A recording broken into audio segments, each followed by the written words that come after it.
And we are live. Welcome back to Takes by Fans. We got a great show for you today. As always, we are live every single day at noon Eastern. If you want to watch live, head over to twitch.tv/takesbyfans.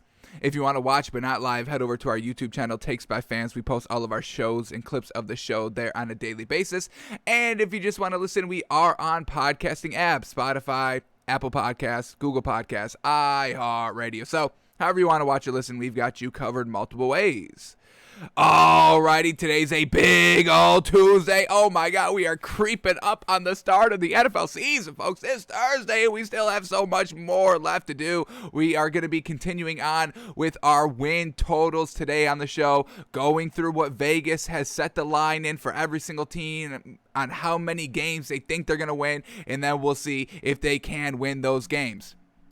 So we got to finish that up so then we can guess and react to the week one lines, so then we can get all of our narratives out and what we think is going to happen out and written down. So we've still got plenty to do, plenty of work to be done, talking about all these teams before that week one kickoff, and then it's in full swing. And then, we're reacting and kind of breaking down everything that happens with every team and every player on the weekly basis, getting back to what we did last season. Cannot wait. So, without further ado, let's just jump right into it with the stories of the day. And man, oh man, this Ravens team, jeez, another running back goes down for them. Damn it. So we first saw the Ravens running back number one, J.K. Dobbins, go down, out for the entire year. And now their kind of second string goes down. Ravens running back Justice Hill tore his Achilles at practice. He is out for the season.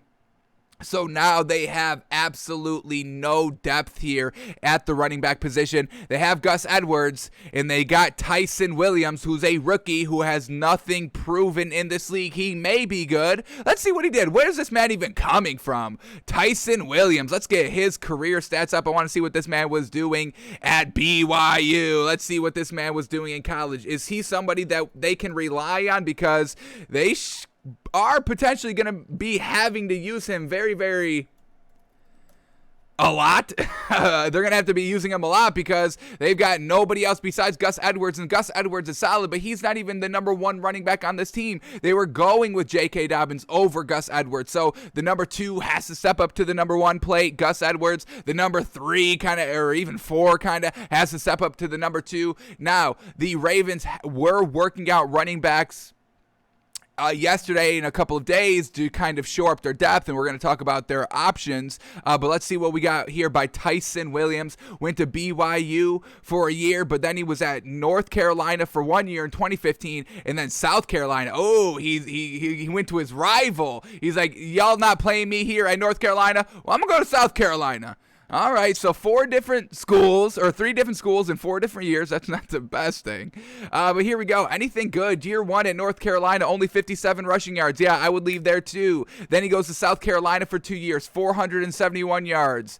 Okay, 1 touchdown. 2018, still at South Carolina, and he gets a little bit worse. Only 328 yards. He did have 4 touchdowns though, so we can get behind that, I guess, a little bit. And then BYU 2019, 264 yards. Man, oh man. So that's nothing great. I don't know if I rely on that as my number 2. Geez, and I guess didn't play in 2020.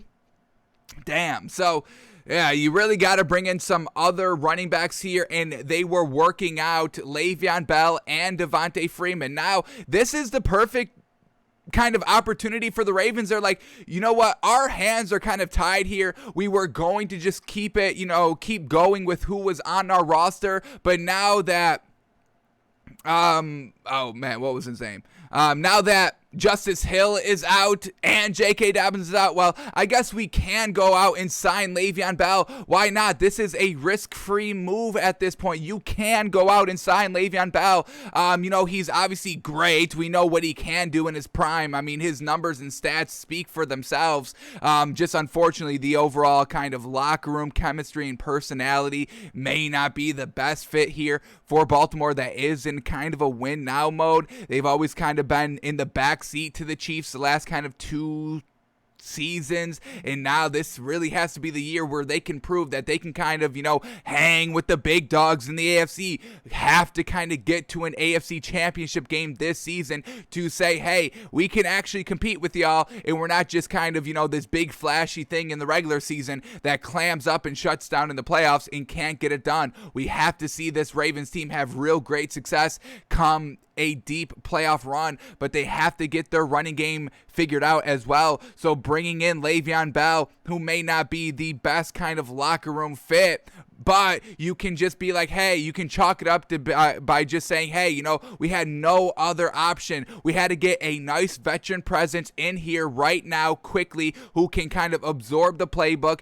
and absorb our team chemistry right off the rip quickly, because we have to get them ready for potentially week 1, definitely get them ready for week 2. So, I think this is a perfect opportunity for the Ravens just to go out and sign Le'Veon Bell. Every team has kind of been avoiding signing Le'Veon Bell. Folks, we know this man can run the football. When we're looking at kind of, who else is available in free agency, Le'Veon Bell, Devontae Freeman, Adrian Peterson, Lamar Miller, Alfred Morris.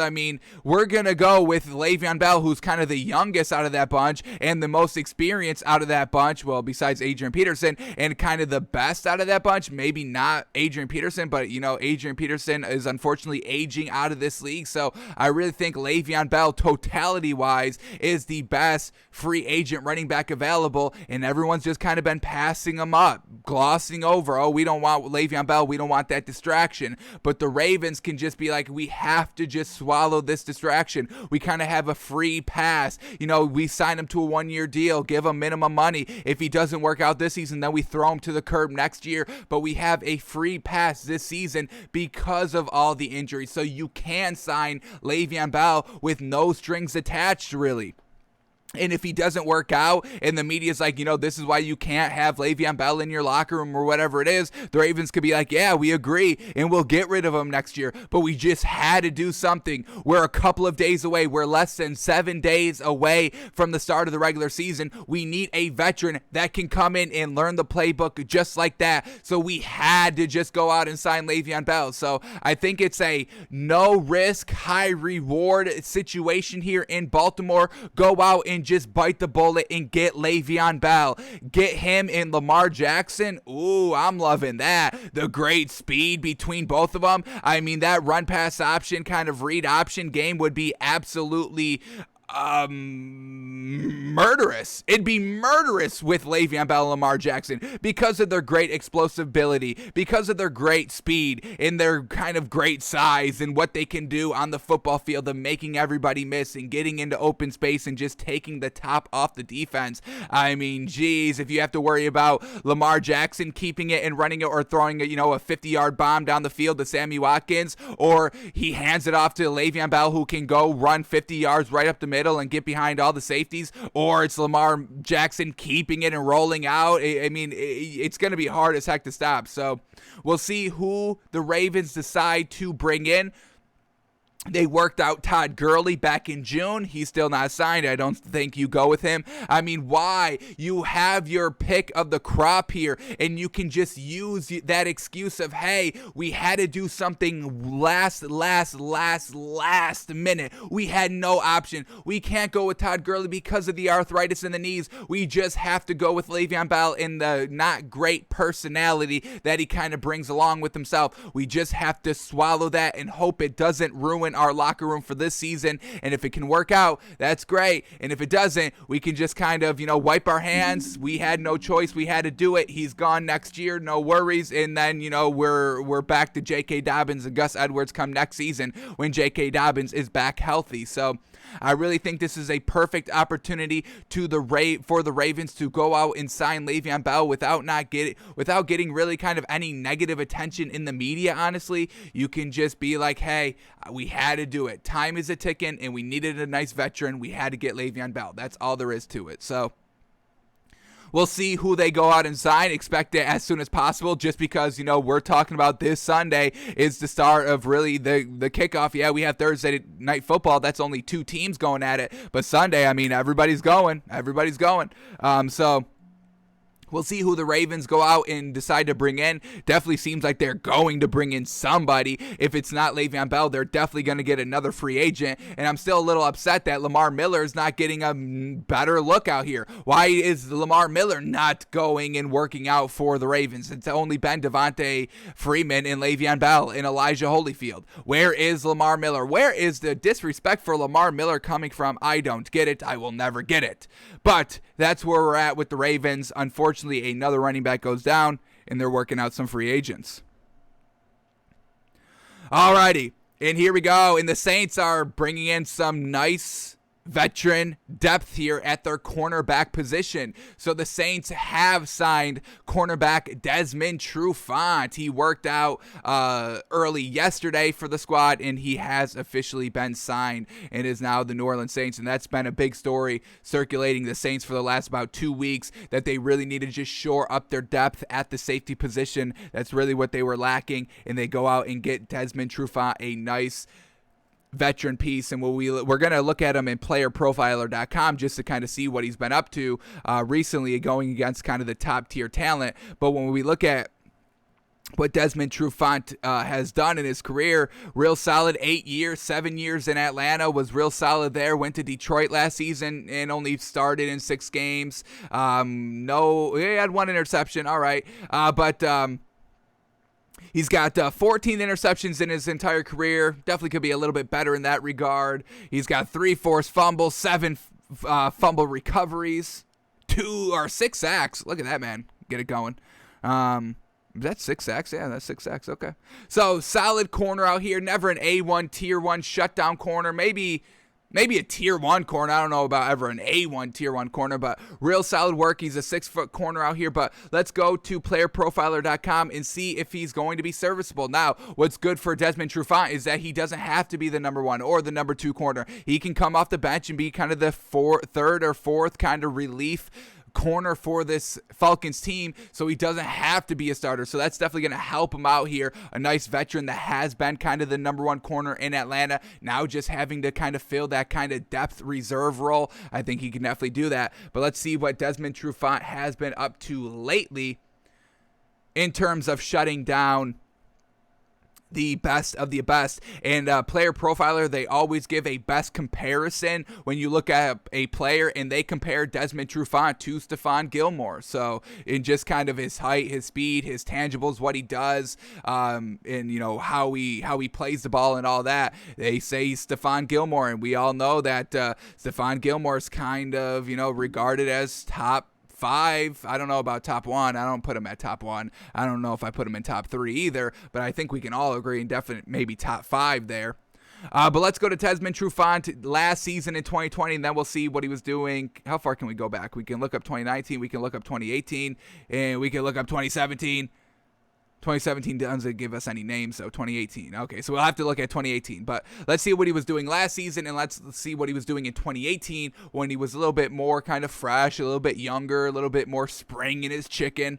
So let's see what he was doing here last season with the Lions. So here we go. Week 1 against Allen Robinson. 3 of 5 for 46 yards allowed. Okay, not too bad, not too great either. Traquan Smith, 8 of 8 for 95 yards. That's a big old burn. Against Adam Thielen, 0 receptions allowed on 3 targets for 0 yards. We'll take that all day. Against Terry McLaurin for Washington, 8 of 11. Yikes, for 126 yards allowed. That's a burn. That's a burn. Against Robbie Anderson of the Panthers, 7 of 9 for 85 yards. That's a burn. And then Brandon Cooks of Houston, 3 of 4 for 33 yards. Not terrible. So overall, not the best last season, definitely, but he, was hobbled all season, only played in 6 games, never really doing anything special. So let's go down to 2018 to see what he was kind of doing. Kind of not really his prime, because he's been in the league for 8 years, and we're only kind of going back 3. But let's see what he was doing in 2018. This is kind of the last available information where we can look at a true wide receiver player and not just a no-name. So here we go. Against Mike Wallace, this is going back in 2018, folks. Against Mike Wallace, 1 of 4 for 2 yards.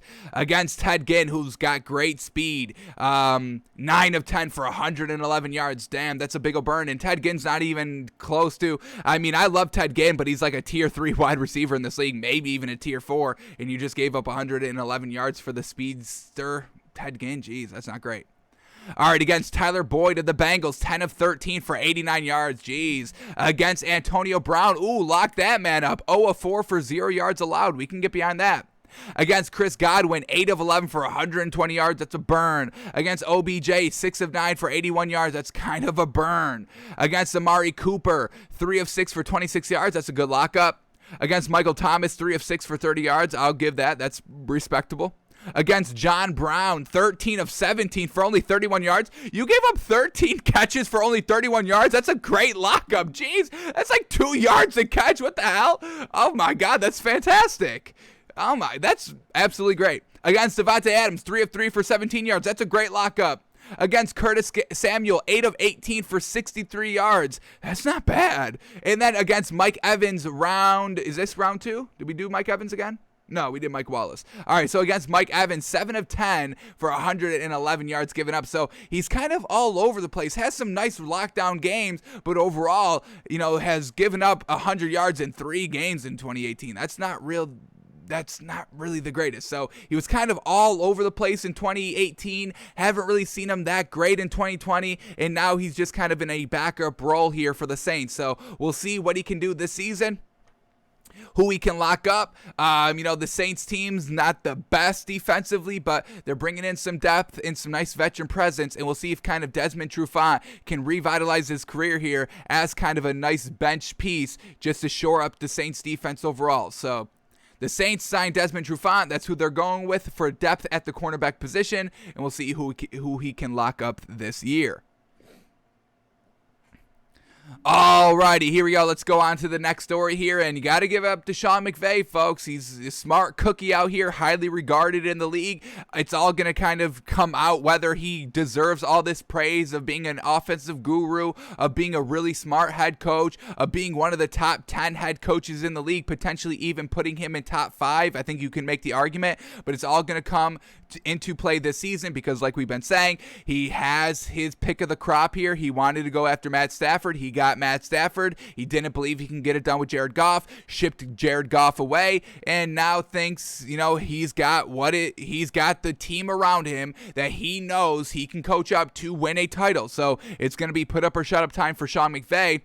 But, this is why we love Sean McVay, because he is smart, and we get a quote here. Rams coach Sean McVay says, quote, "I think it would be naive for us not to prepare for Justin Fields." And we have the Rams-Bears Week 1 matchup here. So Sean McVay's like, yeah, we know he's not the starter, but, we're still going to prepare to see him out on the field. And that's great there by Sean McVay.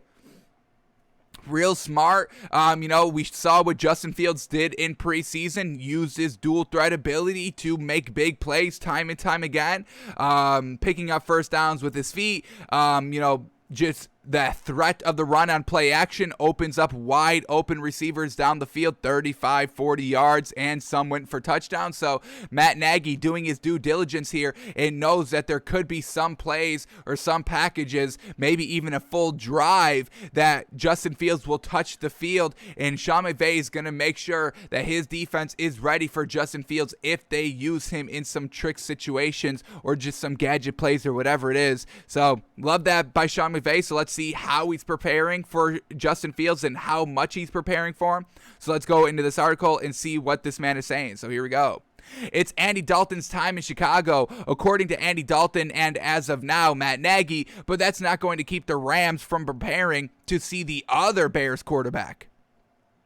Rams coach Sean McVay was asked about how Chicago's quarterback situation, a job predetermined to belong to Dalton for the time being, even if Bears fans aren't happy about it, and I'm not happy about it either, and was honest in his response. Essentially, any adequate coach with even a speck of wisdom isn't going to assume a team with 2 potential participants under center isn't going to deploy each at one point or another. So, quote here by Sean McVay says, quote, "I think it would be naive for us not to prepare for them to be able to utilize him in some form or fashion.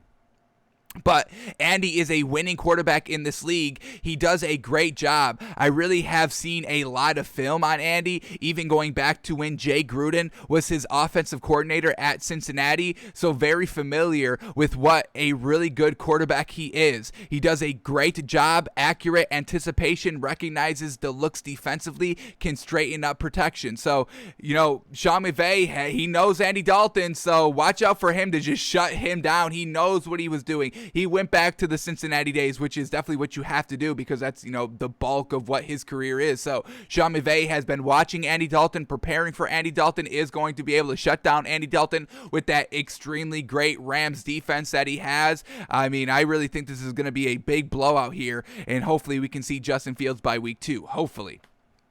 So big praise here. From Sean McVay to Andy Dalton. I don't know if it's truly deserved, but okay. You're not going to kind of knock, and Sean McVay's not going to say, oh, Andy Dalton, we know he's not that good, and we're going to shut him down. You're going to praise him. You're going to talk him up a little bit and not give any extra fuel to Andy Dalton to kind of go and prove you wrong and get it done in this game.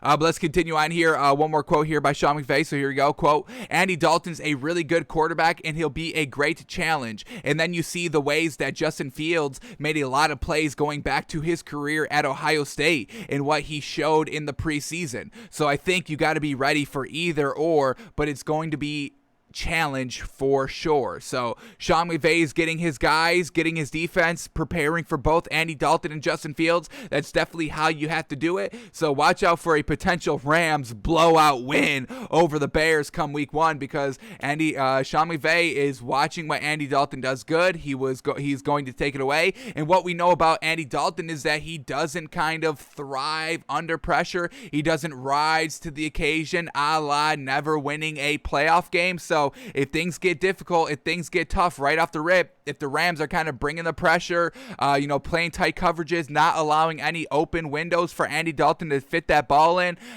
watch out for the Bears, the offense to kind of implode a little bit, and that's what we're expecting from Andy Dalton. So we believe Matt Nagy's making the wrong decision, and I kind of hope Sean McVay exposes that wrong decision week 1. So really, the pressure's on Matt Nagy. Matt Nagy has been getting free pass after free pass after free pass for like the last, how long has he been the Bears head coach? 3 seasons? I think he's got 3 full seasons under his belt. So he's really been floundering at this point in his kind of coaching career because of the decisions he's been making at the quarterback position and kind of the offensive play calling in general, since he has been calling plays for most of the time he's been here. So he deserves no more free passes, and if he's kind of playing the safe game by not starting Justin Fields, and he thinks that this safe game is going to kind of pay off in the long run and save his career, save his coaching job as long as possible by not starting Justin Fields, I kind of want to see this Bears team get hit in the mouth week 1 by this explosive, potentially dangerous defensively Rams team that is so great at the head coaching position, in the quarterback position, in the offensive position, in the defensive position, just overall totality wise. I kind of want to see the Rams just blow out the Bears, so Matt Nagy has to kind of swallow crow and be like, yeah, we kind of made the wrong decision starting Andy Dalton. We're going to try and get Justin Fields out there as soon as possible. Obviously, he's never going to admit that. If the Bears get hit in the mouth week 1, Matt Nagy is going to be like, he's in a new system. It's going to definitely take a couple of weeks to truly get everything underneath him, get his footing together and all that. So, Matt Nagy is never going to say that he's made the wrong decision, even if they get blown out by the Rams, but I kind of want to see the pressure be on him. So, Sean McVay, preparing for Justin Fields, preparing for Andy Dalton. So there's really nothing the Bears can do that is going to surprise this Rams defense, and we know they've got a great one. So it's going to be Andy Dalton's going to be in for a long day because they don't have that great wide receivers. I think I've said it before, but I'll say it again. I think Andy Dalton's Bengals offenses have overall just been a lot better than what this Bears offense is going to be working with this season. And obviously, the Cowboys offense that Andy Dalton was a part of last season is miles, light years ahead of this Bears offense. So, Andy Dalton's going to have to kind of play up these players. He's going to have to make these players play better than what they usually are, and we'll see if he's got it in him. But I don't know, this late stage in his career, can you teach an old dog new tricks? I don't know. I don't know if Andy Dalton's got any new tricks up his sleeve. So Sean McVay, folks, give him credit. Big year for both these teams, and we'll see which one is making the right decisions. Is it Sean McVay who's kind of getting ready for both quarterbacks, or is it Matt Nagy that's still just going with same old plain Jane Andy Dalton milquetoast white bread? We'll see. Alrighty, next up here, and this is not what we want to hear from Ja'Marr Chase. I don't want to hear you make any excuses on your poor performance here at the start of training camp and in the preseason games. You are the first wide receiver taken in this year's draft. I mean, the weight is on you. The pressure is all on him now to prove that he was worth the first wide receiver selection in this draft. The Bengals had the cream of the crop. You could pick any wide receiver you want. You've got them at this point. They're all lined up. You did your due diligence, you did your homework, hopefully, and you selected Ja'Marr Chase. So we don't want to hear any excuses from Ja'Marr Chase, and this is a bad kind of excuse to use. So Ja'Marr Chase says lack of concentration led to drops, saying, quote, "I know I left a lot of stuff out there." You're going to say a lack of concentration, you're not concentrated? What? You're going in to training camp every single day and you don't have concentration? What the hell are you concentrating on if you're not concentrating on football? What do you got going on in your life? Huh? What do you got going on that's so damn important than catching a ball?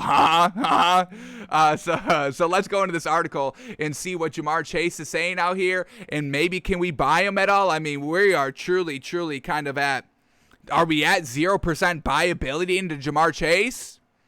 Maybe we'll give him like 10% buyability, but I mean, he's really got to kind of sell us so we can buy some more kind of stock into this man, but we can see what he says here. I don't want to hear this excuse. I mean, you better hope you can explain this excuse, because if you're going to say the lack of concentration is why you're not catching the ball, yikes. I don't want to hear any excuses, and this is the wrong excuse to pull if you're going to use an excuse. So let's see what he says out here. The nagging consternation in Cincinnati never dissipated throughout training camp or the preseason, as Bengals rookie wide receiver Ja'Marr Chase struggled throughout and never turned the corner. Truly never turned the corner. The LSU product, drafted number 5 overall in the 2021 draft, began camp with reporters commenting on his lack of separation on routes. We talked about that. It ended with preseason struggles that included a host of drops. So not getting separation and drops. What are the two most important things about being a wide receiver? Getting separation so the quarterback can deliver you a wide open ball, and then you catching that wide open ball delivered to you on a silver platter. So the two things that the wide receiver has to do, this man's not doing them. That's not great. The rookie didn't shy away from the preseason struggles, saying, quote, "I know I left a lot of stuff out there, but that's all in time for me to get better, of course. I'm not afraid to get better. That's what I'm here for, to work to get better, make the team better, make the organization better." And that one quote right there, I love it. We say it all the time. Yes, we want to see you do good in preseason, but we also do give everybody a free pass. You know, we know preseason isn't the end-all be-all or even close to the end-all be-all, but we're definitely going to praise the players that are getting it done in preseason over the players that are not getting it done in preseason, because if there are players that are showing that you can get it done in preseason, it is a possibility for a player to get it done in preseason, then we're going to go with those players that are getting it done. Now, if there was a scenario where nobody, like you couldn't get it done in preseason, then yeah, we would still raise up those all the players, because it wasn't possible to get it done in preseason. But we've been seeing people get it done in preseason. Jalen Waddle's been getting it done at the wide receiver position in preseason.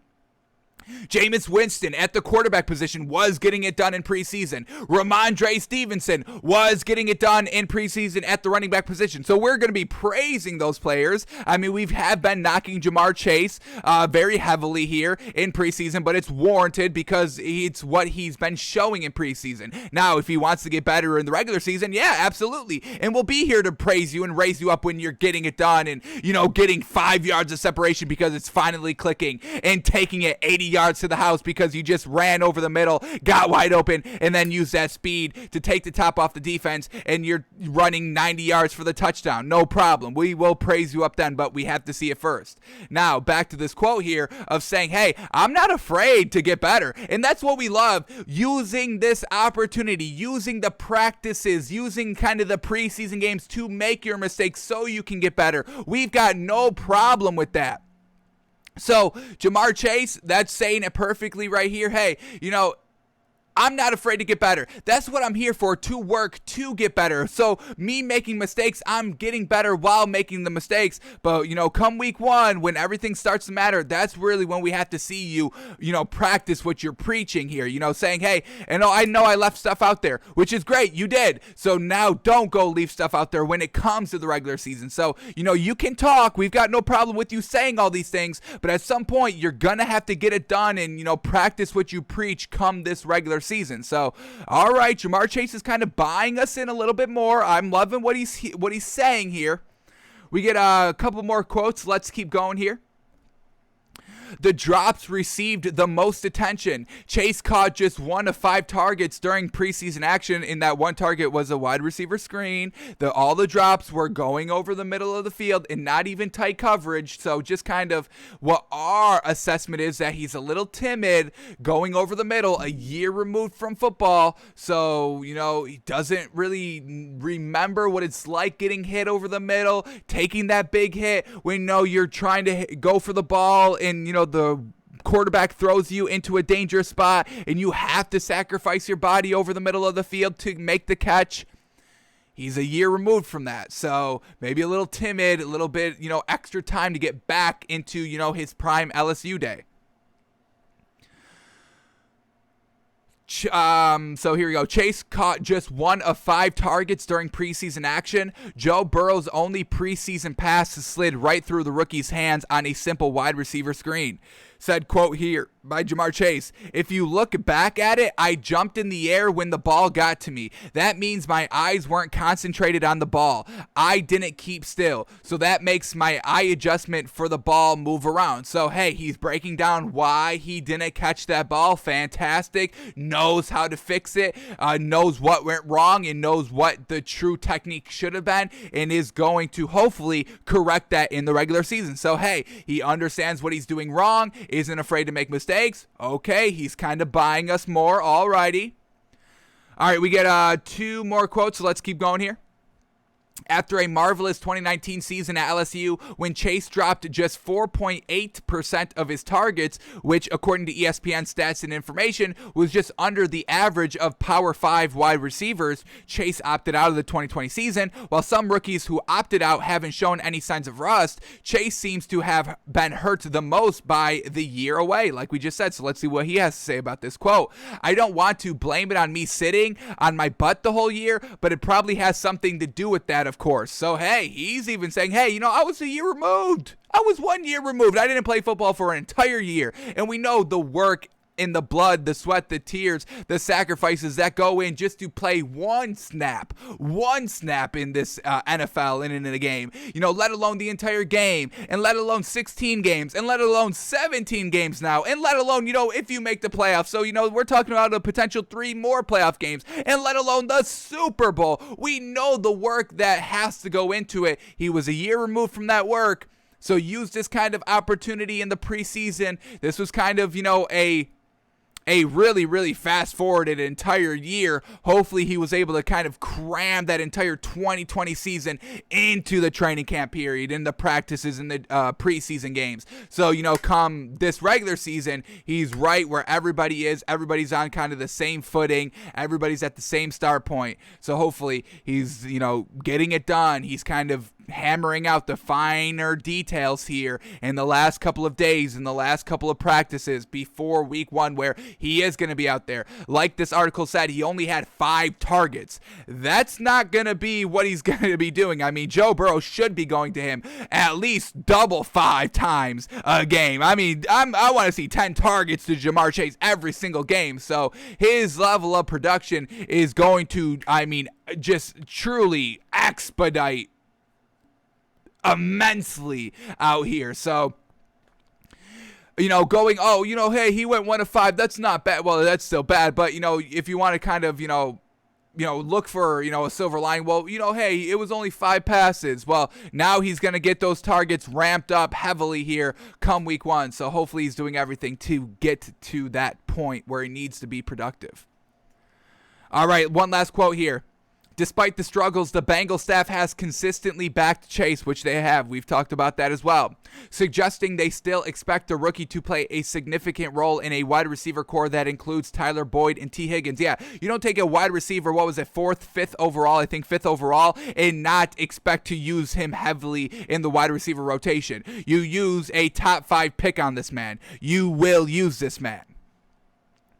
It's easier to believe that Chase is going through rookie struggles after a year off than that he somehow just forgot how to catch the ball. Last quote here by Ja'Marr Chase, quote, everyone wants to see this and that, but I'm excited to show literally myself. I'm excited to do what I came here to do. So, yeah, I mean, you can't just kind of brush over, hey, there's big expectations on him. Ja'Marr Chase can't say, hey, I know everyone wants to see this and this, but, hey, no, you were the number 5 pick overall, the first wide receiver drafted in this year's draft. Of course, there's huge expectations on you here. You can't just, gloss over and be like, hey, there's no expectations on me. No, there are. You have to live into that. You really have to kind of play into that because of where you were selected in this draft. You can't kind of, go with this chip on your shoulder that all these other wide receivers have. We hear it all the time.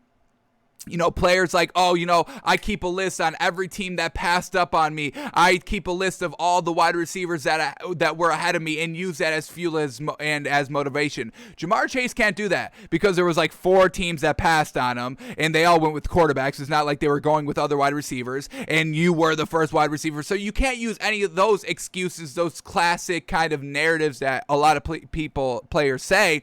You can't use that as motivation because it's not true. So Ja'Marr Chase is going to have to figure out his own form of motivation here, and it seems like it's going to be, hey, I know there's a lot of expectations on me, and I'm not here to live up to that for y'all. So that seems to be the kind of motivation factor that he's going to be using throughout his entire career, and we'll see if it pays off because we have to see something good out of this man kind of quickly because, I mean, the media is never really forgiving. They've got stuff to talk about, and they're on, ESPN, that's all they do. They've got an entire channel dedicated to sports, 24 hours a day, 7 days a week. They have to have things to talk about. And if Ja'Marr Chase looks bad week 1, drops all of his passes, if he even drops 1 pass, I mean, the media will run with that, folks. So Ja'Marr Chase, you better hope you get it done quickly rather than later because the media will have a field day if you're not getting it done week 1. Maybe even us. We don't want to, but if you're not getting it done week 1, I mean, and we see Jalen Waddle receive for 100 yards and Devontae Smith receive for 200 yards and a touchdown. I mean, once again, you're going to be compared to everybody that you've been drafted with. And if they're getting it done week 1 and you're not, we're going to be lifting up those players and questioning why you aren't at their level yet while they are even rookies as well. I mean, we're going to have to make that comparison. So we'll see what Ja'Marr Chase can do. He kind of bought us in a little bit more here. I think maybe if we were starting at 10%, I think I'd go as high as 25%. Love hearing what he's saying. This is exactly what you have to say. This is exactly kind of what I want to hear. So we'll see how he's doing.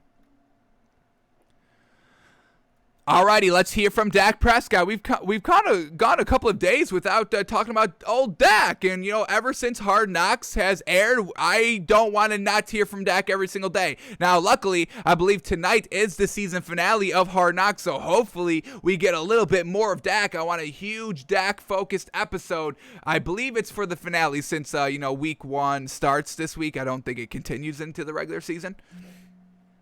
Yeah, I want to see more Dak tonight, but we get Dak here, so let's talk about Dak. Dak Prescott's high expectations entering 2021 says, quote, I plan to come out better than I was last year, and we all know how great he was last year before the injury, on pace to throw like 5,800 yards, looking really good. The offense just looking explosive with Dak Prescott at the helm because they've got so many great wide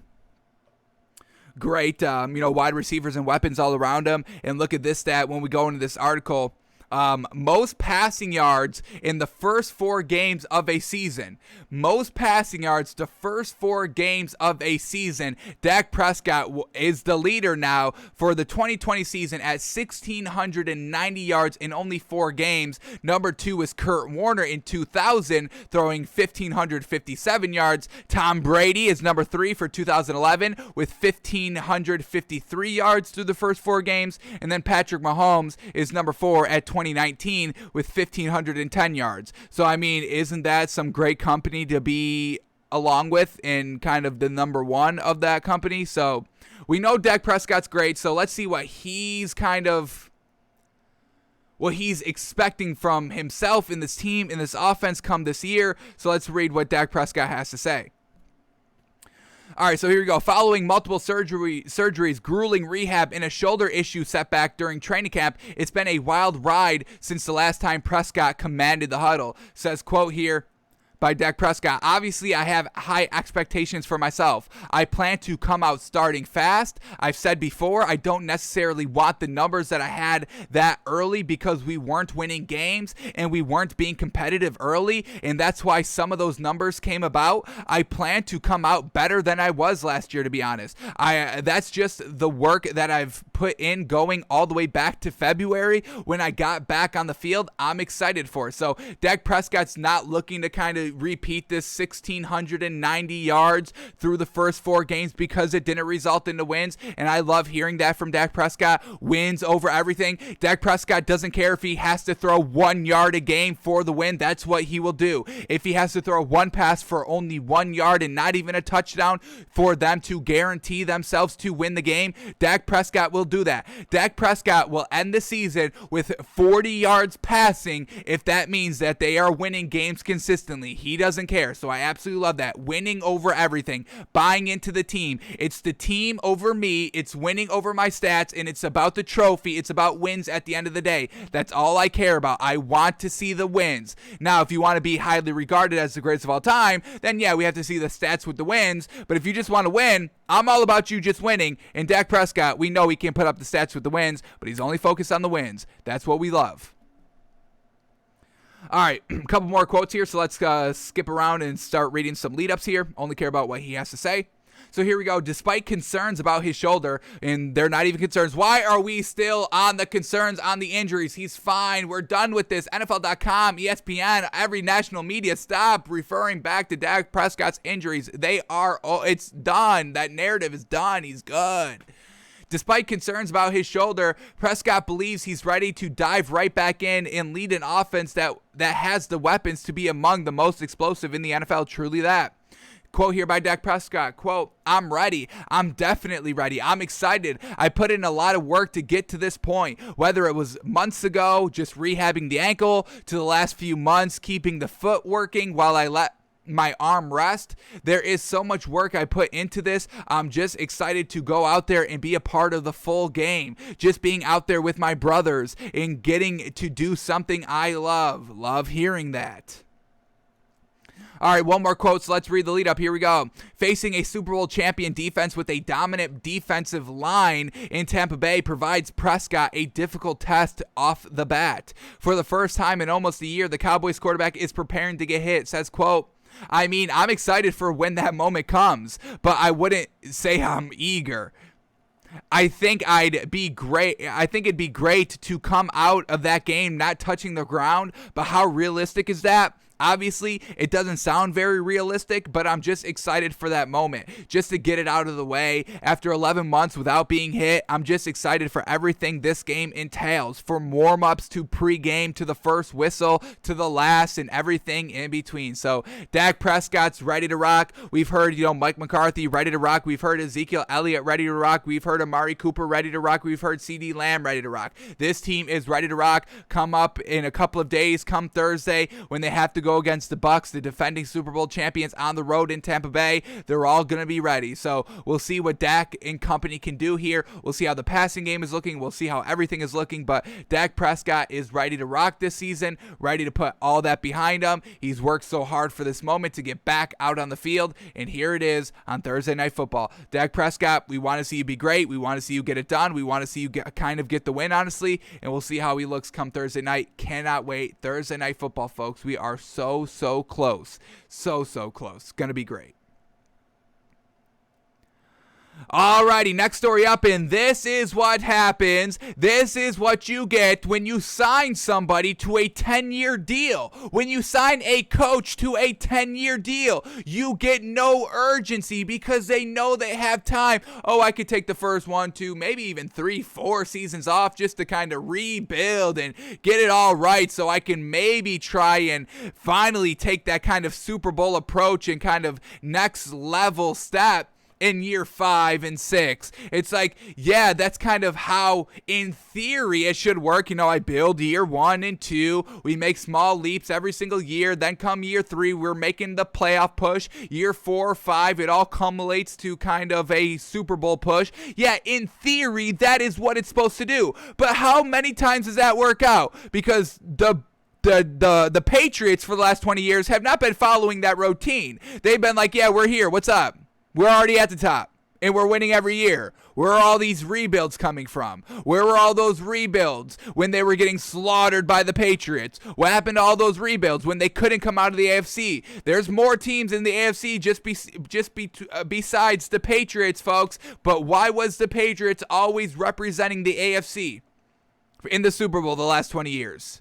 Where did all the rebuilds in theory go? Because there was a lot of teams in the AFC that were rebuilding. I could tell you like 5 seasons, 5 times the Dolphins tried to rebuild. How did that work? 1 division title in 20 years? 2 playoff appearances in the last 20 years? Do we even have a playoff win? I don't even know if we have a playoff win in the last 20 years. So where is all these rebuilding teams that is doing it by the book that is supposed to happen? Because I haven't seen them in the last 20 years. So long rebuilds are trash. Going, by the textbook and, doing everything by the book for you. You have like a 5-year plan that culminates to you making a Super Bowl push. It never comes to fruition. So I don't buy into it at all. Giving John Gruden a 10-year contract, we knew it was a mistake. Giving Dan Campbell 6 years for the Lions, that's a little bit of a mistake, folks. An unproven head coach, and you give him 6 years to do something?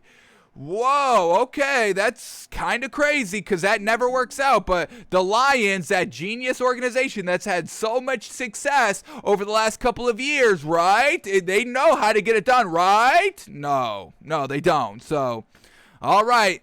But let's talk about John Gruden here in the Raiders. John Gruden doesn't, quote, really feel pressure ahead of 4th season with the Raiders. Says, quote, Mark Davis is going to let me know if it's good enough or not. Is he? Mark Davis, the league's poorest owner, he's going to let you know that he just invested a 10-year, I think $100 million contract into you. He's going to let you know if it's good enough or not. Is he? You guys seen Buddy.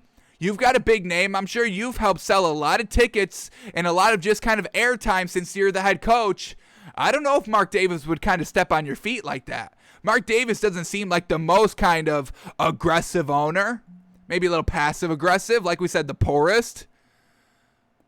So, John Gruden feeling no pressure here, year 4? We've put a lot of pressure on him. He must not listen to the show because we've been putting a lot of pressure on this man almost every day. Almost every day we've been kind of saying, hey, we got to see you win this year. You can't crap out at the end of the season like you've been doing the last 3 seasons. Derek Carr's, his stats have been serviceable. Derek Carr is a kind of above average quarterback in this league, and you're not winning games consistently. You're winning like 8 a year. That's mediocre. That's not Super Bowl worthy, and you're feeling no pressure? I would have fired this man right after these words came out of his mouth. John Gruden's done with the interview, and John Gruden's like, yeah, I'm not really feeling a lot of pressure here in year 4. Oh, sorry, my phone's ringing. I got to take this. Oh, Mark Davis. Oh, how's it going? Oh, what? I'm fired. For what? For what I just said. This isn't even live. How'd you hear it? You've got ears everywhere? Oh, you want me out of the office by 4 o'clock? I guess I can make that. Okay, I'm sorry. Okay, please, can I just save one more year, please? There's pressure now. There is pressure. I know there's pressure. No. Oh. He hung up. Well, I'm out of a job. I guess I was wrong. I guess there was pressure on me.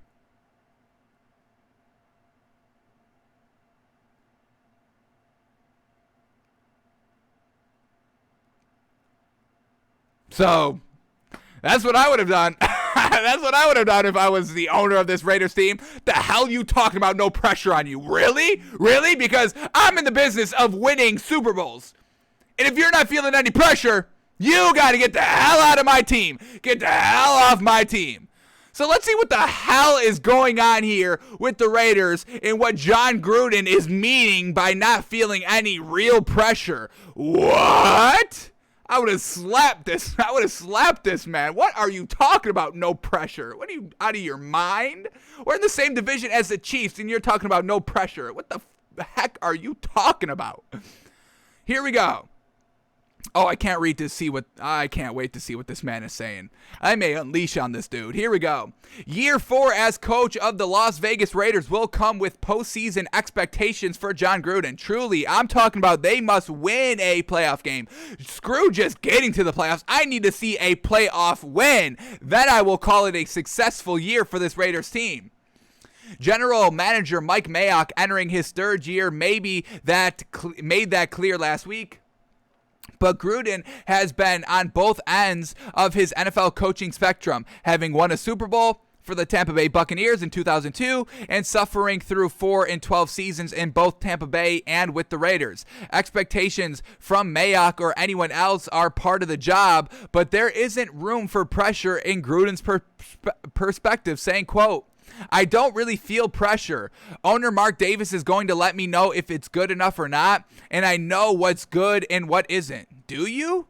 Do you know what's good and don't you? Because you traded away Khalil Mack. You just overreached on an offensive lineman this season. There was a rookie, I believe, linebacker that you drafted this season that you just kind of cut, that kind of is making big headlines. We haven't really talked about it. We probably should have, but we didn't really talk about it here on the show. But I mean, the Raiders just kind of cut one of their draft picks this season that was supposed to kind of, be good for them. And you don't give them a chance, you just cut them right off the rip. I want to say this is like a 3rd round pick you cut. So some of these moves that you're making aren't panning out, so your scouting isn't good. So do you truly know what's good and what isn't good? Because there's big question marks surrounding that Super Bowl win. I mean, everybody in the media says, hey, this wasn't even the team you built. You kind of inherited this team. So do you truly know what's good and what isn't? Do you? You spent 20 years in the booth for Monday Night Football analyzing everything, and yet you still can't win. So no, I'm asking a serious question. Do you truly know what's good and what isn't? Because I don't think you do. So what the hell? Oh, we got to continue with this. Continue with the freaking quote here. I'm 58 years old now, and I'm not working any less than I did when I was 38. So I'm doing the best I can. This is the best you can do? Yikes. I'm proud of the results we have gotten. Are you? Yikes, geez. But also realistic. I know what's at stake, but I'm not going to worry about it. Okay, you don't have to worry about it, but to say there's no pressure and to believe that there's no pressure on you or this team is a little ludicrous, a little naive. All right, more quotes here, so let's start reading some lead-ups here. But where do the Raiders fit in an AFC West that boasts the two-time defending AFC champion Kansas City Chiefs, a budding quarterback star in Los Angeles Chargers Justin Herbert, and Denver Broncos top-notch defense? It will start with the quarterback, Gruden said, in placing veteran Derek Carr in the best possible position to win games. As for his relationship with Mayock, Gruden has no complaints, saying, quote, "Real good, real competitive. I think we work well together. I'm not going to speak for him, and we're not going to agree on everything all the time, but we do professionally agree on what decision is made. I appreciate his work ethic. I'm excited about coming in here every day and seeing him. We have a lot of fun, a lot of laughs. Not a lot of wins, but All right, one more quote. Let's read this lead up. But for a franchise that hasn't reached the playoffs since 2016, just getting there would clear a big hurdle. No, not just getting there. Winning. I have to see them win. I'm sick of these slow steps, folks. All right, let's take 3-4 years just to get to the playoffs. And then once we get to the playoffs, let's take another 1, 2, 3, 4 years to win a playoff game. And then 8 years into this kind of team and scheme, let's finally try and win the Super Bowl. We're talking 8 years? 8 years, 8 seasons, 8 long, grueling seasons of not anything great just to try to have a chance year 9? Come on. How many times we have to see a rebuild not work to finally expect that rebuilds don't work? They guarantee nothing. Stop it with these slow processes. Do it and get it done. How hard is that? Stop this rebuild process. Go and get it done. Man. So quote here by John Gruden, "My dad used to say, don't worry about whether or not the horse is blind. Just load the freaking truck." One of these quotes here, a Dan Campbell-esque quote that literally means nothing, and everybody chews it up and buys it up. For what? Don't worry about whether the horse is blind. Just load the freaking truck.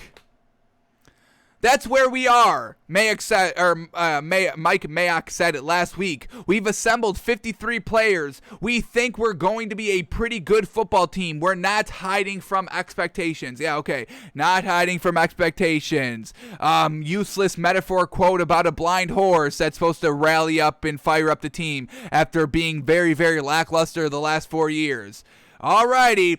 Hopefully it comes together this season, but I'm not buying into it at all. I'm not buying it. I buy Derek Carr. I buy Darren Waller. I buy Josh Jacobs. I buy Kenyon Drake. I buy...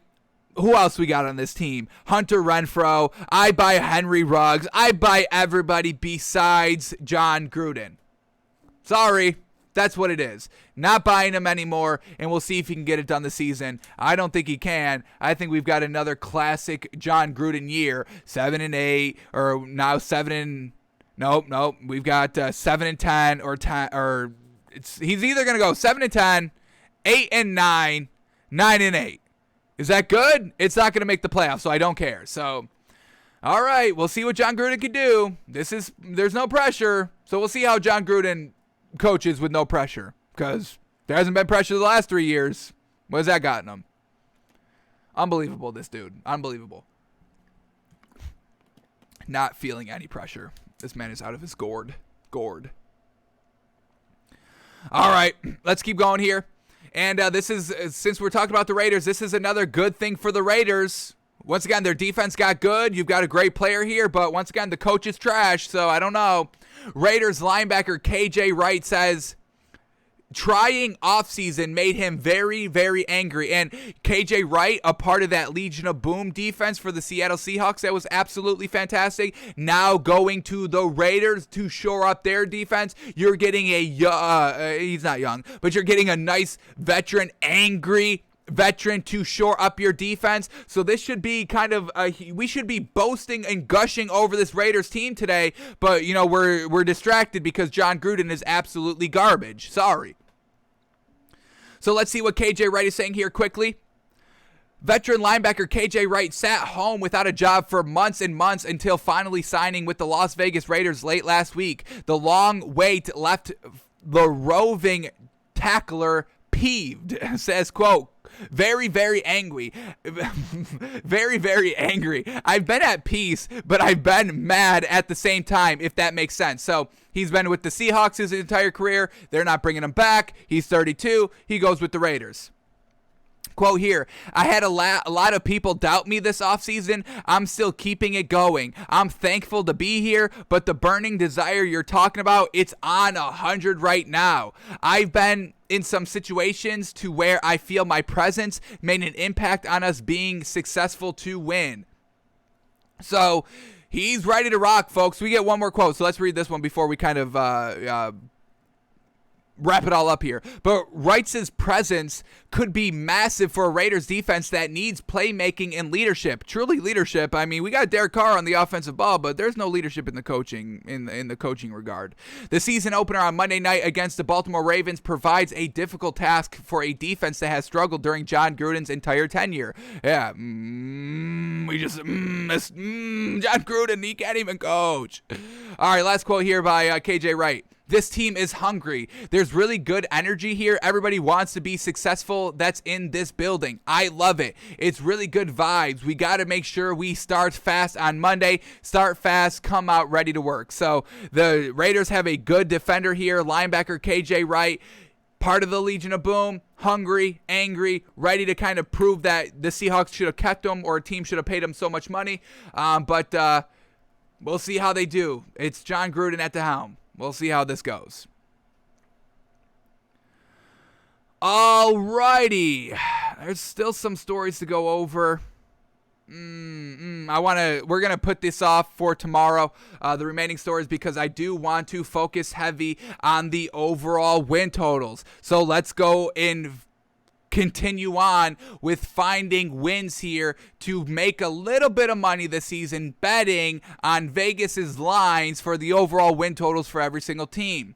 So here we go. Let's restart here with the Lions. We left off on the Lions, so let's start here.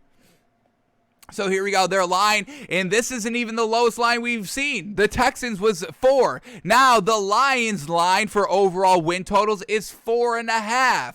Over 4.5 wins is minus 140. This is the favorite, and under 4.5 wins is plus 115. So Vegas is saying, hey, they're probably going to win over 4.5 games. Now, we don't really love this Lions team. Jared Goff is a little bit of a question mark. Dan Campbell, we really don't buy it all. But maybe their schedule is easy. They have a lot of easy opponents. There's not a lot of teams worse than the Lions overall, so it's really going to be hard for us to truly say definitely that this Lions team can win a couple of games. But let's go to their schedule and see if we can find the 4.5 wins needed to bet the over. So here we go. Week 1 for the Lions. They start off with the 49ers. Jeez Louise, that's a real tough game to open up at, and that will be a loss. Then they go and face the Green Bay Packers on Monday Night Football. Dan Campbell, you better make sure you're ready for the spotlight, because this is your first real chance on national TV to see what you're made of. Hopefully you don't blow it. We think he does. They start 0-2. Then they go and face the Ravens, another real tough opponent. Can't give them a win there. It's Lamar Jackson against a Dan Campbell defense. I'm giving it to Lamar Jackson. Then they go and face the Bears, and this is a potential game that they can maybe win, a nice division opponent, but I don't see them winning. I really don't even see them splitting their season series. Hopefully Justin Fields is playing by this time, week 4. Hopefully, we still don't know. But I can't even give the Lions a split against the Bears. I don't see that. Then they go and face the Vikings, another division opponent that I really don't even see them splitting against. I mean, this Vikings offense, I'm taking Kirk Cousins over Jared Goff as of this moment. Dalvin Cook over DeAndre Swift, obviously. The wide receivers all day and tomorrow, Justin Jefferson and Adam Thielen. I mean, Dan Campbell is really going to have his work cut out for him here the first 4 weeks. 49ers, Packers, Ravens, Bears, Vikings. First 5 weeks. Jeez Louise. Get it done. We don't think you can. They start 0-5. Then they go and face the Bengals. This is a winnable game for them. Do I think they go out and win it? No, but I'm going to classify it as a win here. This is a winnable game for the Lions. They are at home. The Bengals are nothing special in themselves. And if Dan Campbell can put a serviceable game plan in place here for a home game, they can win the game. So I will give the Lions a win here against the Bengals. But then it gets hard again. They go and face the Rams. Can't give them a win there. They can beat the Lions or the Eagles here the following week. I'm not going to give them a win, but this is a winnable game for them. We're kind of holding the threshold kind of like 60%. Do we see the Lions beating the Eagles kind of 60%? We don't think so. This is potentially kind of like 50-50, maybe 48% Lions, 52% chance that the Eagles win this game. It should be decent, winnable. I'm not going to quite count it.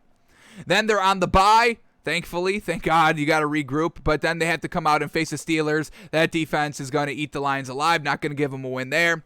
Then they face the Browns. Baker Mayfield and Kevin Stefanski, they will get it done. The offense for this Browns team is going to be very, very good this season, folks. Quote me on this. I do not care. This Browns offense, I'm going to say top 5. Top 5 Browns offense. Watch out for them. Then they face the Bears again. Like I said, I'm not going to have them split against the Bears in their season series. Then they face the Vikings. I can't even see them splitting their season series against the Vikings. Then they face the Broncos. A potential winnable game here, but it's in Denver late in the season. I'm going to go the Denver Broncos win it. Then they face the Cardinals. No chance at that game. They face the Falcons. A winnable game, but it's in Atlanta. I don't see them winning. Then they had the Seahawks and the Packers in their last 2 games. So I don't see them really doing anything. There is one good winnable game where they can truly secure one victory, and that's the Bengals. If we're looking for a second win, it has to come against the Eagles. If we're looking for a third win, it kind of has to come against the Falcons or the Broncos. And then if we're looking for a 5th win, so we'll give them a win against the Broncos and the Falcons, but then we're still at 4. If we're looking for a 5th win to bet the over 4.5 wins, it has to be one of the division opponents of the Vikings or the Bears. They have to split in one of those games, and that would give us the 5. I don't think that is likely to happen for all those things to happen. For them to split against the Bears or the Vikings, and to beat the Falcons, and to beat the Bengals, and to beat let me get their schedule up, and to beat the Broncos, the Falcons, and one of the Vikings, and then the Eagles or the Bears. I don't see all that happening, so we are going to bet the under 4.5 wins here. I just cannot find those 5 games. I can't. I don't see that happening. I don't buy into Dan Campbell. I buy into Jared Goff more than I buy into Dan Campbell. But at the end of the day, Dan Campbell's their head coach. He's the one that sets the kind of tempo in the locker room, in the game. He's the one that's supposed to bring the motivation, and I don't think anybody buys into it. We saw Jared Goff perform not great with Sean McVay. I'm taking Sean McVay over Dan Campbell any day and every single day of the week. Absolutely. And Sean McVay couldn't make Jared Goff work. I'm supposed to believe Dan Campbell's supposed to. Not buying into this Lions team under 4.5 wins. Alrighty, next team up is the Jacksonville Jaguars, and their win total line is set at 6.5 wins. Under 6.5 wins is minus 150. Over 6.5 wins is plus 120. So the under 6.5 here is the favorites. Vegas doesn't have that much faith in this newly assembled kind of Jaguars team. Urban Meyer, we don't buy into. Trevor Lawrence, we buy into. He had a real great showing in preseason game number 3. Left a real good taste in our mouth heading into the regular season. But Urban Meyer is our biggest kind of black sheep on this team overall. We don't buy into him really at all. But let's see what we get here in Jacksonville. Let's see if we can find the 7 wins needed to bet the over. So here we go. They open up week 1 against the Houston Texans. Now, it is on the road in Houston, but overall, this is a big time winnable game for the Jaguars that can start the season 1-0. So I am going to give them a win here over the Texans. Then they go and face the Broncos. They are in Jacksonville here. This is going to be a real solid game overall, but I'm going to believe in Teddy Bridgewater. Luckily for Jacksonville, they don't have to play in Mile High real early on. Playing in Mile High early on in the season is one of the best, if not the best, home field advantages in the entire NFL. Luckily, the Jaguars avoid that week 2 by having the home team against the Broncos, but I am still going to give it to the Broncos. That defense is supposed to be real solid this season. Trevor Lawrence should still make some rookie mistakes. I don't see him playing at a kind of Justin Herbert level year 1, and even Justin Herbert took a couple of games to kind of get his feet underneath them. Never got blown out in the games, but struggled to win those early games. But I think Trevor Lawrence is going to struggle a little bit more in the early part of the season in his career than Justin Herbert did. So I'm going to give the Broncos defense the win here over Trevor Lawrence. Then they face the Cardinals. They are at home for this game, but once again, just a huge offense that Trevor Lawrence is going to have to keep tempo up with Kyler Murray. I don't see that happening, so I give them another loss there against the Cardinals. But then they face the Bengals. I can give them a win there, no problem. It's Thursday Night Football. Trevor Lawrence, I don't buy into this Bengals team really at all, so I can give some solid credit to this Jaguars team of beating the Bengals. We'll count it as a win. But then they face the Titans. Good luck stopping Derrick Henry. Don't think this Jaguars defense can do it. Then they face the Dolphins in London. Trevor Lawrence, rookie quarterback, going to face a really great defense in London. I can't give him that one. That's a loss against the Dolphins. Then they go on the bye, but then they face the Seahawks. Once again, a real great offense to keep up tempo with. I don't think Trevor Lawrence can do it. They lose against the Seahawks. Then they face the Bills. Good luck against that defense. And once again, good luck keeping up tempo with Josh Allen. Don't think Trevor Lawrence has it in him. Then we go against the Colts here. And once again, this Colts team is good offensively. Defensively, they are on the road in Indianapolis there. Don't think Urban Meyer is going to be able to rally the troops here against good teams. Another loss here against the Colts. Then they face the 49ers. I'm going to count that one definitely as another loss. But then they face the Falcons, a good winnable game here for Jacksonville. I'm not the biggest believer in this Falcons team heading into the season, and now they could surprise me. I don't know. I'm not a big fan of this Falcons defense. The offense should be real solid. Don't love the running game, and we'll see what the Arthur Smith can do as the head coach. Solid winnable game here. It's in Jacksonville, and that's really the only reason I'm going to count it as a win. If it was in Atlanta, I'd count it as a loss, but we'll give the Jacksonville Jaguars a win over the Atlanta Falcons. We're at 3 wins. Then they face the Rams. That's a loss. That defense is way too good. They face the Titans again. I don't see them splitting against the Titans, really. Then they face the Texans. They will potentially be able to sweep the Texans. They are at home for this last Texans game, so this Jacksonville Jaguars team kind of lucks out against the Texans. They face them on the road week 1, which they can take advantage of, and then they face them late in the season at home. So we'll have them win against the Texans. Then they face the Jets. End of the season, another good winnable game here. I think I like the Jets overall, but this is a winnable game that the Jaguars can win, so I will count it as a potential win here. And then they face the Patriots. I'm not going to give them a win there. And then they face the Colts to end the season. Don't see them splitting against the Colts either. So we are looking at really 5 wins here for this Jaguars team, and the over and under is 6.5. If we're looking for a 6th win, where would that 6th win come from? It would have to be the Broncos for 6 wins, and then if we're looking for that kind of tiebreaker, hook breaker win to get us over that 6.5 hook, it would have to probably be a split against the Colts or a win against the Patriots for that 7th win overall. But overall, I didn't even really want to give them 5 wins. Honestly, I will give them 2 wins, a win against the Bengals I can see, and a win against the Texans. I mean, those are really 2 wins that I can see. I don't really see the Jets. I think the Jets overall, I think Zach Wilson may look a little bit better come the end of the season than Trevor Lawrence, or at least the same. I don't know if real one quarterback is going to look that much greater than the other. I think I should say that both these quarterbacks, Zach Wilson and Trevor Lawrence, at the end of the season when they face, will look both solid, kind of at the same level. I don't think any one of those quarterbacks is truly going to be so great that they just truly obliterate the other one.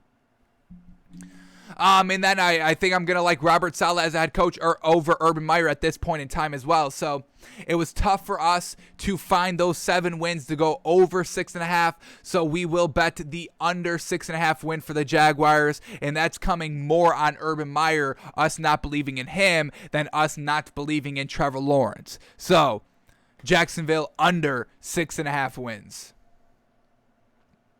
Alrighty, let's go with the Saints now. Now, we've talked about the Saints already in our NFL team refresher. Do I have that up? Now their win total is at 9. So we had the Saints at 6-11 when we did our kind of NFL team refresher on the Saints, but that was before we knew who the quarterback was. Now we know it's Jameis Winston, and let's just see if everything that we've kind of learned so far by other teams and the Saints team, since we did that maybe a month ago, let's see if we learned anything, if we could find more wins, because we originally predicted them going 6-11, and their win total line is at 9.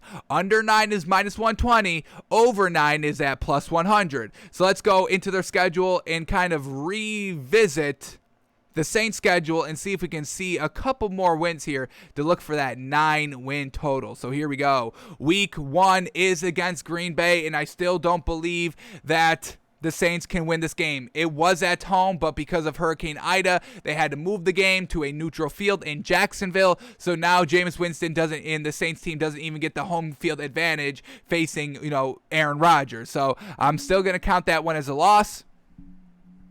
Then they go and face the Panthers. I can definitely see them beating the Panthers here. They may even be able to sweep them in their season series. I'm going to have them beating the Panthers here week 2, even though it is in North Carolina, in Charlotte, in Carolina. I'm not buying into Sam Darnold, and I'm not buying into Matt Rule just quite yet. Over quarterback, I'm taking Jameis Winston over Sam Darnold any day of the week, absolutely. So I'm giving the Saints the win over the Panthers. Then they face the Patriots, and this is going to be a real solid game as well. Now that we know that it's going to be Mac Jones out there, the Patriots offense could kind of be a little not great. We already didn't love it with Cam Newton, but now it could be a little bit worse because we're getting Mac Jones, his learning curve. Yes, he was looking good in preseason, but now that he's facing good defenses, how is he going to look? This Saints defense isn't great overall. It's not really something that we truly buy into, but I believe Jameis Winston can outscore this Patriots team. And another thing to look for, this Patriots defense with Jameis Winston, who has a history of turnovers. Does this Patriots defense make Jameis Winston play like the 2019 Bucs when he threw 30 picks? It's a potential. We know Bill Belichick could do it to him, but I'm going to give the Saints the win over the Patriots. Then they face the Giants in Washington, and really 2 solid winnable games here. I'm only going to count it as 1. I think the Saints win one of these games and lose one of them. I'm not truly sure which one they take advantage of and win. Most likely the one that they are at home against, which would be the Giants. So I'll give them a win against the Giants, loss against Washington, but I believe they win one of those games. So we're at 3 games heading into the bye. All those games are also without Michael Thomas. Now that we're after the bye, that's kind of what is likely going to happen, that Michael Thomas comes back after the bye to play against the Seahawks. But it's a Monday Night Football game in Seattle. Not going to give the Saints a win there. Then they face the Bucs. Not going to give them a win there. I'm going to say they can sweep the Falcons, but I'm going to have them splitting against the Falcons. They beat the Falcons in their home game, so we'll give them a win there. Then they face the Titans. Not going to give them a win there. Love this Titans team. Love Derrick Henry. Ryan Tannehill can get it done. Believers in him. Then they face the Eagles, another winnable game. We're going to count that as a win, so we're at 5 wins. Then they face the Bills on Thursday Night Football. They are at home, but it is against the Bills. A potential for a wonky game for the Saints to steal it. But overall, I'm loving what the Bills have offensively, defensively, so we'll count it as a loss for the Saints. Then they face the Cowboys on another Thursday Night Football game, this time in New Orleans as well. And this is another winnable game for them, definitely because of Thursday Night Football and all that. They are at home. Cowboys defense, they could struggle. could struggle, but this Cowboys offense, this is going to be a true shootout. Could really go either way. We're not going to count it as a win quite yet. When we finish their schedule and we're looking for, another win to potentially get them over that 9, then we'll come back to this one. But I can't really count this one as a confident win just quite yet. All right, then they face the Jets. That's a definite winnable game right there. We'll give them a win. They face the Bucs again. Don't see them splitting against the Bucs.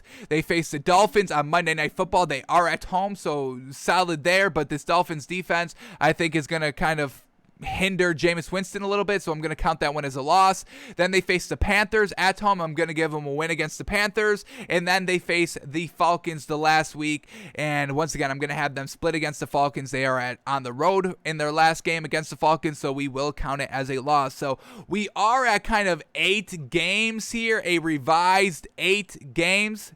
No, we're at 7 games, 7 wins. So even a revised kind of look here, we are still under that 9 win total. If we're looking for 8 wins, they sweep the Falcons. If we're looking for that 9th win, they beat Washington and the Giants. And if we're looking for that 10th win to get us over the 9, who's it got to be? That 10th win would probably have to come from the Titans. 10 wins is tough, man, for the Saints team. I believe in Jameis Winston. I am a believer in Jameis Winston. I am not a big believer in this overall offense, and I'm not a big believer in the overall defense. So I think we're still going to stick with the under here. With the Saints, I can't find 9 wins. I can maybe find 8 and 9, but to win the bet for the over 9, I can't find 10 wins. Alrighty, now let's go to the Vikings. Their line is set at 8.5 wins here.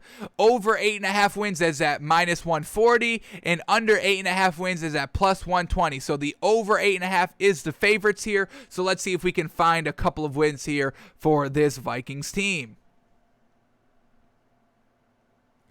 Here we go. All right, they open up week 1 against the Bengals. Oh, that's an easy win. Take advantage of that one. Real easy there. We'll count that one as a win for the Vikings. But then they go against the Cardinals. Not going to count that one as a win. That's going to be a real tough game for them to keep up offensively. It's also on the road for the Vikings, so never great. Then they face the Seahawks. Once again, another great team overall. I believe in Russell Wilson over Kirk Cousins. Now it's in Minneapolis, but we know the Seahawks team, they can get it done on the road. They don't care about playing on home or at the road. It doesn't matter. They show up. So I just can't, I'm not a buyer into this Vikings team overall. Their identity overall is, still question marks from last season. I don't know if the defense has been upgraded that much. It's been upgraded decently. They bring in Patrick Peterson. We'll see if he's able to kind of revitalize his career here. But overall, I don't think it's enough defensively to get it done. So I'm going to count it as a loss against the Cardinals and the Seahawks. Then they face the Browns. And once again, I'm big believers. I am believing 1,000,000,000% into this Browns team. And they go out and beat the Vikings. Then they face the Lions. I can give them a win there, no problem. Then they face the Panthers. I'm going to give them a win against the Panthers. That should be a real solid win, easy win there. Then they face the dreaded bye week, right? Then they face the Cowboys, and this should be a real solid game. Unfortunately, I can't really see them winning against the Cowboys. Now, luckily for them, it's Sunday Night Football at home, so that's definitely a winnable game for this Vikings team. And maybe we do give them a win. I'm going to give them a win against the Cowboys. Big game. Kirk Cousins steps up. Unfortunately, this Cowboys defense can't hang because this Vikings offense still should be good. It should still be serviceable. Hopefully, they clean up the turnovers. That's really what killed them last season. Kirk Cousins throwing the picks and Dalvin Cook both fumbling the ball. So can't really see that. Can't really have that, I should say, this season. But against this Cowboys defense, it should be able to go hog wild. So I'm going to give the Vikings a win here against the Cowboys on Sunday Night Football. I'm going to call it. All right, then they face the Ravens. I can't give them one against the Ravens. Then they face the Chargers, a real winnable game here for them. It is in California, and I'm going to give the Vikings a win. I think they have an overall better team than the Chargers do. Maybe do I say that? Overall better? Offensively, I like the Vikings offense overall better, but the weapons favor very heavy into that, not the quarterback, running back a little bit. I take Justin Herbert over Kirk Cousins is what I'm trying to say. So I'm going to count it as a win against the Vikings here. I'll give them a win against the Chargers. Then they face the Packers. I'm not even going to have them split against the Packers, so they lose the first one against the Vikings. Then they face the 49ers, not going to give them a win there. Then they face the Lions again. We'll give them a win. They will sweep the Lions, no problem. They face the Steelers. It's in Minneapolis, Thursday Night Football. Once again, real solid odds for the Vikings to win this game. The defense of the Steelers, I think, is going to kind of go a little hog wild. So I'm not going to give the Vikings a win there, though it is a winnable game for them because it is at home.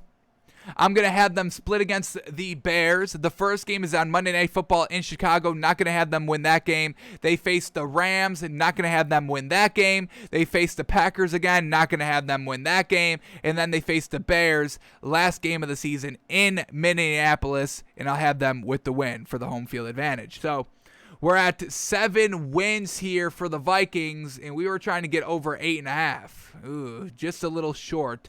If we are looking for an 8th win, what are we looking like for an 8th win here?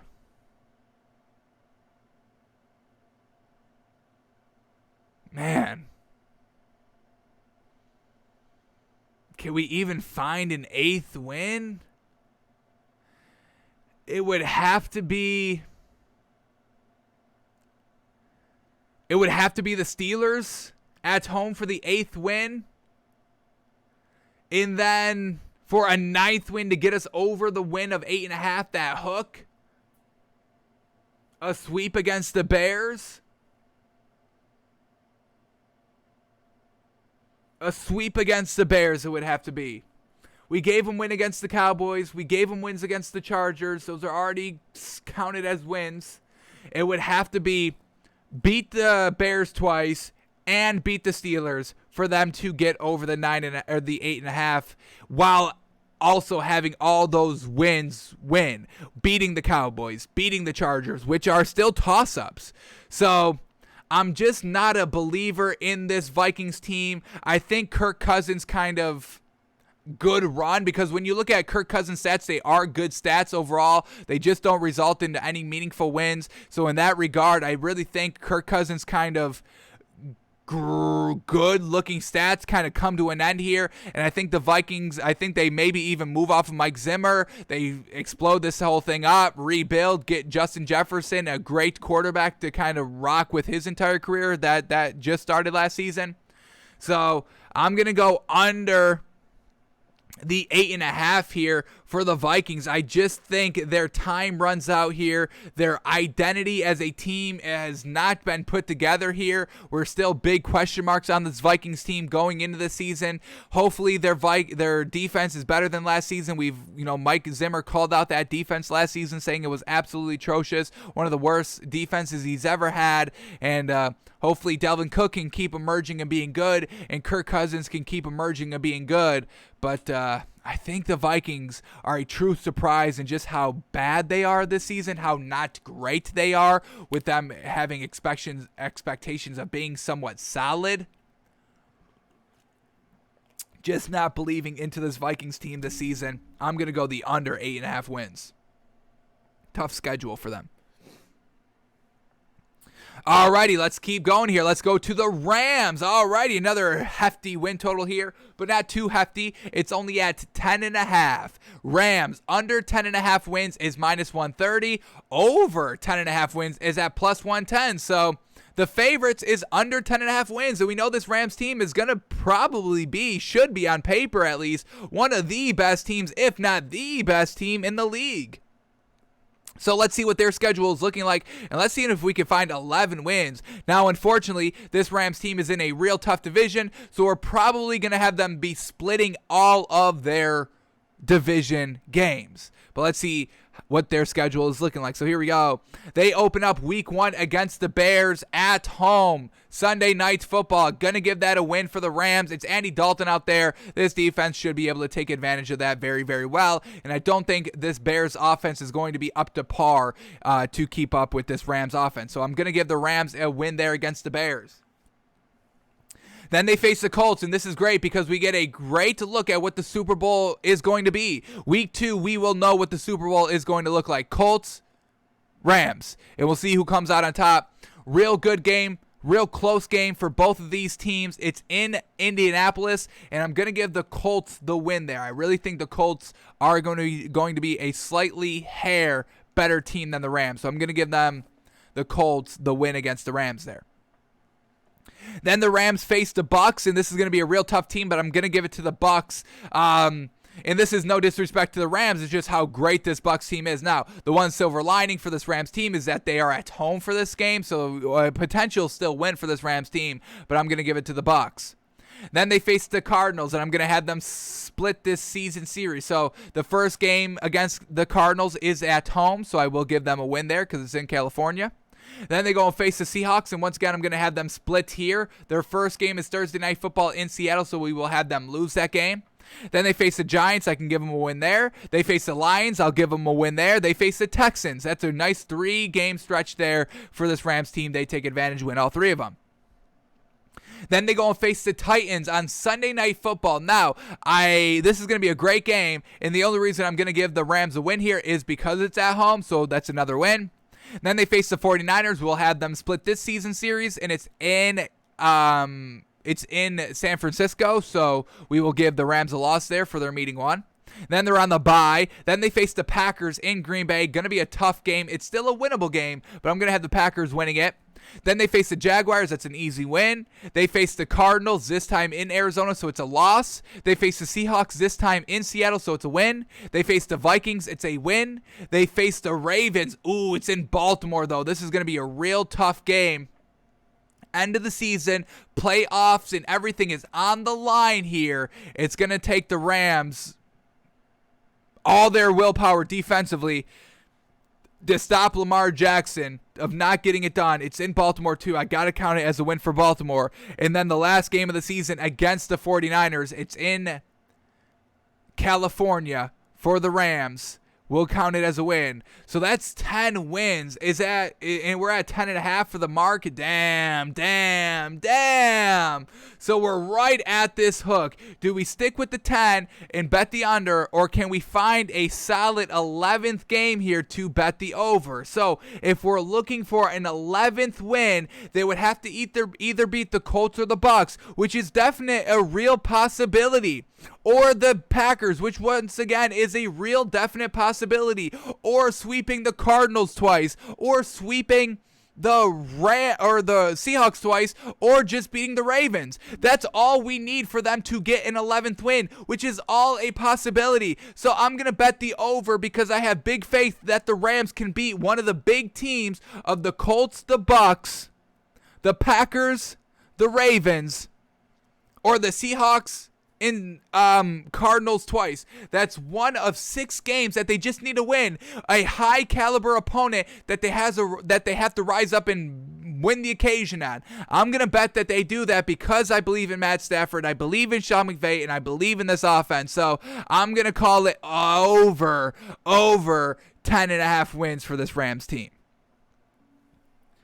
All right, we got time for one more here, folks. One more here, so let's do the Giants.